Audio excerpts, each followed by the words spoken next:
میں نے کہا مجھے شادی وریشا سے ہی کرنی ہے، وہ مجھے اچھی لگتی ہے۔ میری والدہ کہنے لگی کہ وریشا مجھے بھی بہت پسند ہے، اور پھر غیروں میں شادی کرنے سے بہتر ہے کہ بندہ گھر کی بچی کو بہو بنائے، لیکن ابھی وہ بہت چھوٹی ہے۔ میں نے کہا میں کون سا رخصتی کی ضد کر رہا ہوں، صرف نکاح کا کہہ رہا ہوں۔ مجھے اس سے صرف نکاح کرنا ہے، کیونکہ میں جانتا ہوں ترکی جاؤں گا تو 5 سال سے پہلے واپس نہیں لوٹ پاؤں گا، اس لیے میں چاہتا ہوں کہ ایک مضبوط رشتہ ہمارے درمیان قائم ہو جائے، یہ نہ ہو کہ چچا بعد میں اس کی شادی کسی اور کے ساتھ کر دیں۔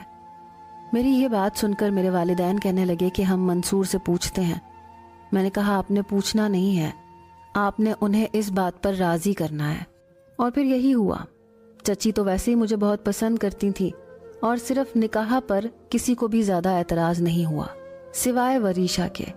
وہ بار بار اپنی والدہ سے یہی کہے جا رہی تھی کہ مجھے عمیر بھائی سے ڈر لگتا ہے، میں ان کے ساتھ نکاح نہیں کروں گی۔ لیکن میرا سامنے ایک بہت بڑا برائٹ فیوچر تھا جس پر میرے چچا چچی کی بھی نظر تھی، اس لیے انہوں نے وریشا کو بچی سمجھ کر اس کی بات کو اہمیت نہیں دی۔ میرا نکاح اس سے ہو چکا تھا، کچھ ہی دنوں میں ترکی بھی چلا گیا۔ اب نہ تو میرے وہ جذبات رہے، نہ ہی میں لڑکپن کی عمر میں تھا۔ وقت گزرنے کے ساتھ ساتھ ایک میچیورٹی آ چکی تھی۔ ان 5 سالوں کے دوران جب بھی میں نے زید سے کہا کہ وہ میری وریشا سے بات کروائے تو وہ کہہ دیتا تھا کہ وہ نہیں کرتی آپ سے بات، صاف منع کر دیتی ہے۔ 1 سال ہو گیا تھا میں نے اسے نہیں دیکھا تھا۔ میں چاہتا تھا کہ وہ ویڈیو کال پر مجھ سے بات کرے، لیکن وہ تو میرا نام سن کر ہی گھبرانے لگتی تھی۔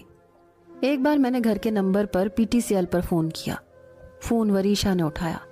شاید اسے پتا نہیں تھا کہ میں نے کال کی ہے، ورنہ شاید کبھی نہ اٹھاتی۔ اس کی آواز سن کر میرے چہرے پر مسکراہٹ سی آ گئی۔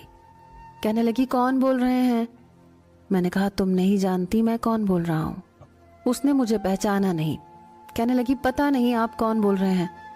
میں نے کہا یہاں آ کر تمہیں بڑے اچھے طریقے سے بتاؤں گا کہ میں کون بول رہا ہوں۔ میرے لہجے کو سن کر شاید وہ پہچان گئی۔ فوراً سے فون بند ہو گیا۔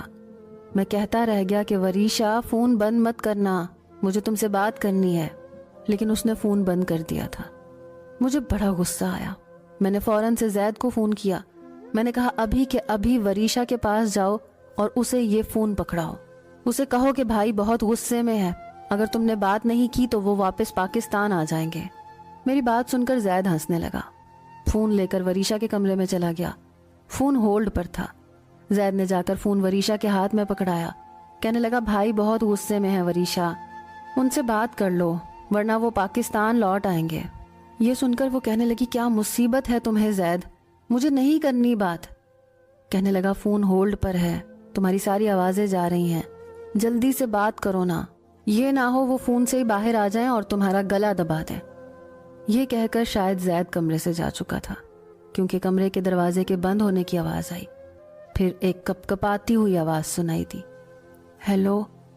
میں نے کہا فون کیوں بند کر کے بھاگ گئی تھی؟ کہنے لگی وہ بھاگی نہیں تھی، وہ کھانا بنا رہی تھی، اس لیے کچن میں جانا تھا۔ وہ بے حد خوف زدہ تھی، وہی ڈرا سہما لہجہ۔